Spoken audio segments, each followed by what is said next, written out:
Hello guys, कैसे हैं आप लोग। मैं अमित तल्डा, आपका फ्रेंड, फिलोसोफर एंड गाइड। तो काफ़ी बच्चे एक ही सवाल पूछ रहे हैं। वन ऑफ द जो क्वेश्चन है वो है, जो बच्चे पास हो गए हैं वो पूछ रहे हैं कि सर दिसंबर को कैसे हम करें। दिसंबर मेरा प्रोफेशनल गाइडेंस वीडियो काफ़ी बच्चों ने अब देख लिया है और उनके मन में अब सवाल है कि दिसंबर 25 बोथ ग्रुप जो मैंने रिकमेंड किया है उसका कैसे करें, क्या अप्रोच रखें, क्या स्ट्रैटेजी रखें, बोथ ग्रुप कैसे कंप्लीट करें, कब तक कंप्लीट हो जाना चाहिए, रिवीजन के लिए कितना टाइम बचेगा, कितने रिवीजन्स करने चाहिए। बहुत सारी गाइडेंस इस वीडियो में मैं आपको दूंगा। तो फटाफट वीडियो को लाइक कर देना, चैनल सब्सक्राइब कर देना अगर आप नए स्टूडेंट हो। चलिए आ जाओ।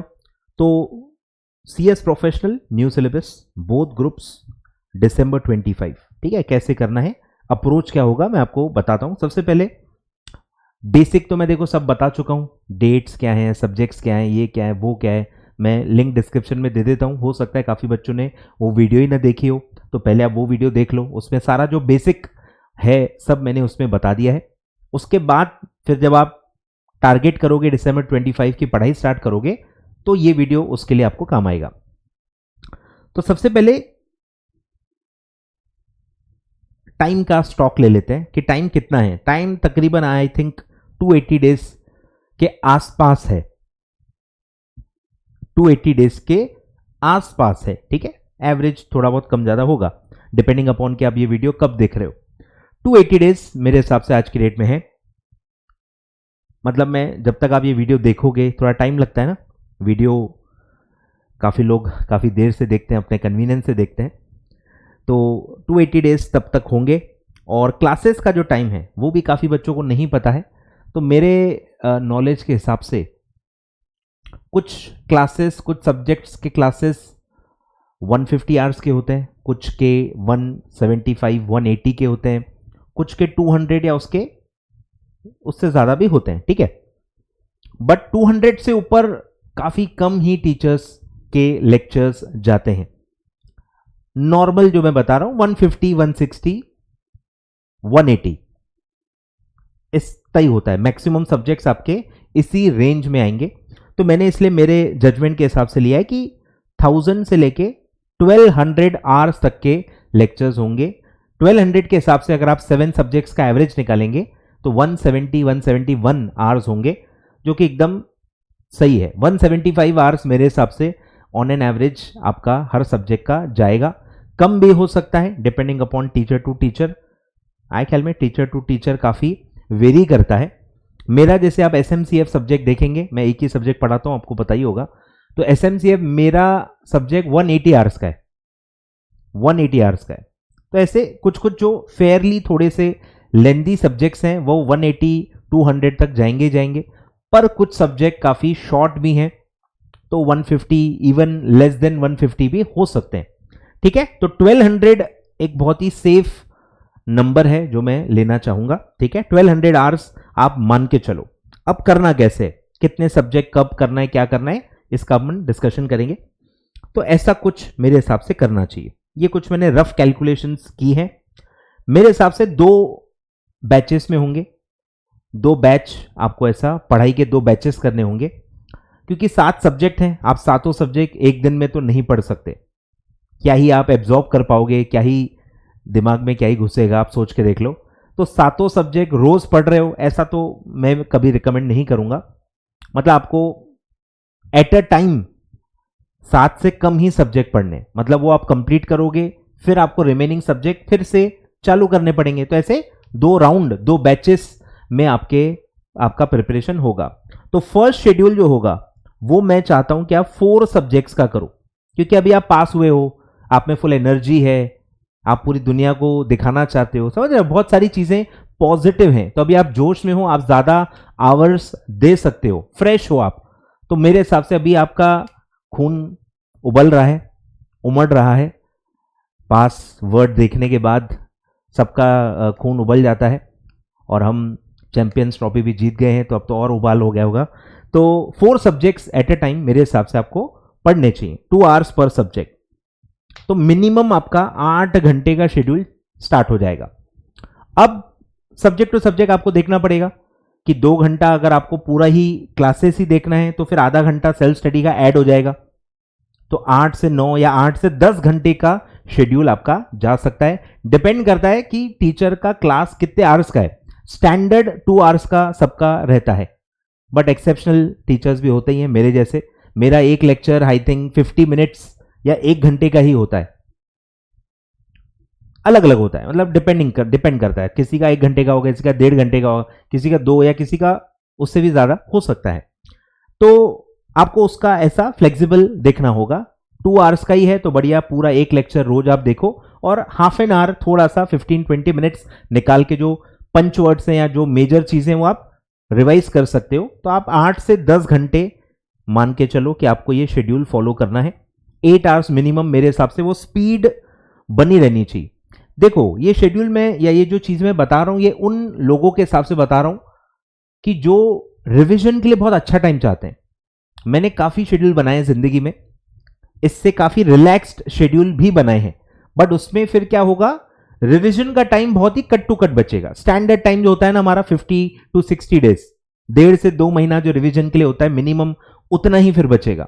अगर आप चाहते हो कि एक एक्स्ट्रा आपके पास रहे, क्योंकि आपका पहला अटेम्प्ट है, टाइम पे आप पढ़ाई स्टार्ट करना चाहते हो, कर चुके हो, तो एक एक्स्ट्रा आपके पास बफर हो, तो उसके लिए ये शुरुआत बहुत ज्यादा इंपॉर्टेंट है। तो ये 8 से 10 घंटा अगर आप मैनेज करते हो, पहला शेड्यूल बहुत फास्ट आप रखते हो, तो उतना ही ज्यादा समय आप रिवीजन के लिए बचा पाओगे, जिससे आपको पता ही है रिवीजन से बहुत ज्यादा फर्क पड़ता है, बहुत मेमोराइज करना पड़ता है आपको, तो उसके लिए बहुत मल्टीपल रिवीजन्स लगती है और उसके लिए सफिशिएंट टाइम होना बहुत जरूरी है। बिना टाइम के आप कुछ नहीं कर सकते, ठीक है। तो 8 to 10 आवर्स का आप अगर ऐसे शेड्यूल करोगे तो सब्जेक्ट टू सब्जेक्ट अलग अलग एक समय के बाद वो कंप्लीट होते जाएंगे। तो अब कितना समय लगेगा, तो आइडिया है, एक मैंने एग्जाम्पल लिया है। अगर मेरा कोई सब्जेक्ट है तो 160 आवर्स का है, 160 आवर्स के लेक्चर्स हैं। अब आप वो 1.25 स्पीड में देखो, जो भी है वो सब कॉम्प्लिकेट हो जाएगा। तो मैं एक नॉर्मल ये कर रहा हूं कि 160 आवर्स के लेक्चर है और आप नॉर्मल स्पीड में देख रहे हो। 2 घंटे अगर आप रोज देखोगे तो 80 वर्किंग डेज आपको लगेंगे। आई होप आपको पता ही है वर्किंग डेज क्या होता है। तो वर्किंग डेज है ये, 80 वर्किंग डेज। अब हम रोज तो पढ़ाई करेंगे नहीं, हफ्ते में एक छुट्टी तो आप लोग ही लोगे, महीने में 5, 6, 7, 8 छुट्टियां हो ही जाती हैं। संडे तो जाएगा ही, चार छुट्टियां तो होती ही हैं। फिर कुछ ना कुछ घर के प्रॉब्लम्स, कुछ फैमिली फंक्शंस, कुछ हेल्थ इश्यूज, कुछ फेस्टिवल्स, ठीक है, बहुत सारी चीजें इंडिया में होते रहती हैं, वर्ल्ड कप्स ये सब भी होते हैं। तो आईपीएल आने वाला है तो आईपीएल भी है, तो कहीं ना कहीं आपका टाइम वेस्ट होगा, आपको पता भी नहीं चलेगा।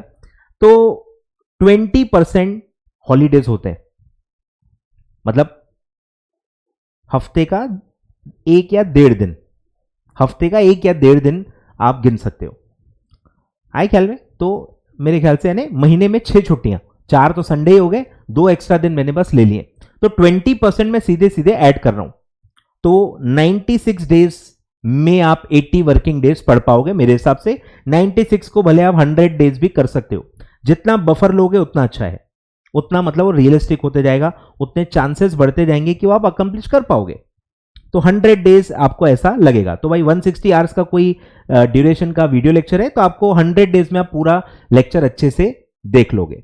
और फिर जैसे ही आपका सब्जेक्ट कंप्लीट होता है, मेरे हिसाब से 7 से 8 दिन देके आपको उसको पूरा एक बार रिवाइज कर लेना चाहिए। तो 7 to 10 डेज रिवीजन का भी उसी वक्त आप ऐड कर लो, तो 100 से लेके 110 डेज, लगभग 4 महीने, 3.5 से 4 महीने आपको इसमें लग जाएंगे, आए ख्याल में। तो ऐसा आपको करना है, ऐसे अलग अलग आपको निकालना है। कोई 120 आवर्स का है तो जल्दी हो जाएगा, कोई 200 आवर्स का है तो 10-20 दिन 25 दिन और ज्यादा लग सकते हैं, तो वो अलग अलग होगा, ठीक है। तो आपका शेड्यूल ऐसा कुछ ऐसा दिखेगा। सब्जेक्ट है ये 1 2 3 4 5 6 7 और ये आपके डेज हैं, ठीक है। तो ऐसे यहां से स्टार्ट किया तो कोई यहां कंप्लीट होगा, कोई बड़ा सब्जेक्ट है तो यहां होगा, कोई छोटा सब्जेक्ट है तो यहां हो जाएगा, और फिर उसके बाद आप ऐसा 10-10 दिन का बफर रखो फॉर अ गुड रिवीजन, ठीक है। और फिर उसके बाद आप ये अलग अलग टाइमिंग से सेकेंड शेड्यूल आप स्टार्ट करो। अब सेकेंड शेड्यूल जब आप स्टार्ट करोगे तो आपके 7 में से 4 सब्जेक्ट तो हो गए, अब 3 ही सब्जेक्ट हैं, तो आप 2 घंटे से थोड़ा सा ज्यादा भी पढ़ सकते हो, 2.5 घंटे पढ़ सकते हो, 3-3 घंटे भी पढ़ सकते हो, ठीक है। मतलब थोड़ा टाइम कम लगना चाहिए, आए ख्याल में? तो ऐसा होगा। तो ये जो ओवरऑल टाइम है वो मैंने यहां पे आपको निकाला है कि 1200 आवर्स अगर आपको देखने हैं और आप डेली 8 आवर्स देख रहे हो तो आपको 150 वर्किंग डेज लगेंगे, 150 वर्किंग डेज आपको लगेंगे। उसमें आप बफर ऐड करोगे तो सीधे सीधे 180 डेज वो आता है। 10 डेज इसमें भले आप रिवीजन के ऐड कर दो, 10 10 20 ऐड कर दो, ठीक है, वो आपके ऊपर है। तो आज से लेके जब आप स्टार्ट करोगे आपको तकरीबन 180 डेज पूरे लग जाएंगे। इससे कम का टारगेट नहीं रखना है क्योंकि आप इंसान हो। अगर आप इंसान नहीं हो तो रख सकते हो, आप पुरुष ही नहीं हो, ठीक है, समझ रहे हो? तो अगर आप वैसा हो, कोई हो ही नहीं, आप अलग ही हो, इस दुनिया के नहीं हो, एलियन हो, तो आप रख सकते हो। बट मेरे हिसाब से regular study 7 subject CS professional 6 महीने तो लगने चाहिए, 6 महीने तो मिनिमम लगने चाहिए, ठीक है। तो 180 डेज आपको लगेंगे उसके आसपास, ठीक है। तो ऐसा अगर आप 15 मार्च से स्टार्ट करते हो, 15 मार्च से आप स्टार्ट करते हो तो 15 सितंबर तक आपका पूरा लेक्चर कंप्लीट हो जाना चाहिए। और फिर मैंने 15 दिन आपको और दिए हैं कि चलो इस बीच आपको प्री एग्जाम्स भी देने हैं, आपको एग्जाम फॉर्म्स भरने हैं, ठीक है, थोड़ा बहुत टाइम वहां पे भी आपका जाएगा, ठीक है। तो वो मैंने एक्स्ट्रा टाइम दे दिया है, इसमें सब आ गया, ठीक है। तो 30 सितंबर तक मेरे हिसाब से आपका सब कुछ हो जाना चाहिए, आपका रेगुलर लेक्चर पूरा पढ़ाई हो जाना चाहिए, आपके प्री एग्जाम हो जाने चाहिए, आपका एग्जाम फॉर्म भर के हो जाना चाहिए, ठीक है। और फिर आपका देखो रिवीजन का टाइम बचता है पूरा अक्टूबर, पूरा नवंबर और 20 दिसंबर, मतलब 80 डेज तकरीबन आपके बचते हैं, जो कि बहुत ही बढ़िया माइंड बॉगलिंग टाइम है, बता नहीं सकता मैं। 80 डेज मतलब आपके पासिंग के चांसेस बहुत ज्यादा बढ़ जाएंगे अगर आपकी रेगुलर स्टडी बहुत अच्छे से हुई है, आपके कंसेप्चुअल क्लैरिटी आपने अच्छे से बनाई है, तो मेरे हिसाब से तो 80 डेज में आपके बहुत अच्छे रिवीजन हो सकते हैं। सोच के देखो, जस्ट एक मैं आइडिया देता हूं आपको, अगर आपने फर्स्ट रिवीजन 5 डेज भी लिए पर सब्जेक्ट, 5 डेज जो कि बहुत अच्छा होता है, डिटेल में रिवीजन हो जाती है, तो 5 into 7 35 डेज लगते हैं आपको एक बहुत ही गजब की डिटेल रिवीजन में। इससे ज्यादा क्या ही लगाओगे आप? तो 35 डेज सिर्फ लगेंगे एक रिवीजन के लिए, वो भी मैक्सिमम है। अब अगर आप इसको कम करते जाओगे, 7 4 28, 3 7 21, आए ख्याल में? तो आप आराम से 5 रिवीजन कर सकते हो, एक बहुत अच्छी वाली, फिर एक मीडियम 3 दिन वाली, और फिर 2-3 रिवीजन आपको 2-2 दिन वाली या 1-1 दिन वाली करनी पड़ेगी, क्योंकि आप बोथ ग्रुप स्टूडेंट हो, बोथ ग्रुप स्टूडेंट को बैक ऑन बैक पेपर्स देने हैं, तो बैक ऑन बैक पेपर के लिए वो ऐसा रिवीजन भी आपको 1-1 दिन में करके देखना पड़ेगा, जिससे आपको बहुत अच्छी आइडिया आ जाएगी कि एक्चुअली आप कितना पढ़ पाओगे और रियलिस्टिक एक्सपेक्टेशंस के साथ फिर आप एग्जाम में अपीयर करोगे। तो मेरे हिसाब से 5 to 6 रिविजन्स हो सकती हैं अलग अलग टाइम लिमिट्स की, जो कि बहुत अच्छा है, बहुत फेवरेबल है मेरे हिसाब से।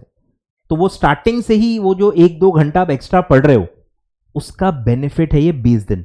ये 20 दिन जो आपको एक्स्ट्रा मिल रहे हैं, 19 से 20 दिन ये जो एक्स्ट्रा मिल रहे हैं, ये प्योरली वो 2-2 घंटे जो आपने स्टार्टिंग में ज्यादा दिए हैं, वो उसी का फायदा है। अगर आप वहां 8 आवर्स के जगह 6 आवर्स कर दोगे तो यही आपके 20 डेज बढ़ जाएंगे, और रिवीजन में फिर आपको नॉर्मल टाइम जो रहता है 50 डेज 60 डेज उतना ही मिलेगा। इसीलिए मैं फिर से स्ट्रेस कर रहा हूं कि स्टार्टिंग से ही पढ़ाई का स्पीड अच्छा रखो, आपको पूरा 1 महीना एक्स्ट्रा मिलेगा। ये तो मैंने इधर आपको एक्स्ट्रा टाइम दे दिया है, और यहां पे भी आप 15 मार्च है तो आपने हो सकता है पढ़ाई स्टार्ट कर दी हो, थोड़े डेज ऑलरेडी आप स्टार्ट कर चुके होंगे, तो बफर भी अच्छा खासा मैंने दिया हुआ है, कोई दिक्कत नहीं है। और हो सकता है आपके 1200 घंटे से भी कम निकले तो आपका और बफर बढ़ जाएगा, ठीक है। मतलब समझ रहे हो, वो 2-2 घंटे मिला के बहुत बढ़िया 30 डेज इफेक्टिव आपको रिवीजन के लिए मिलेगा, जो कि बहुत ज़्यादा हेल्पफुल होगा आपके लिए, आपके कॉन्फिडेंस के लिए, आपकी प्रिपरेशन के लिए, और आप राइटिंग प्रैक्टिस भी कर सकते हो, आप टेस्ट सीरीज भी दे सकते हो, हर चीज़ उसमें 90 डेज में मेरे ख्याल से हो सकती है, ठीक है। तो ये पूरा एक आउटलाइन है मेरे हिसाब से, इससे आपको काफ़ी क्लैरिटी आई होगी मेरे हिसाब से। तो मैं चाहता हूं कि आप कमिट करो कि नहीं, आप ऐसा शेड्यूल बनाओगे।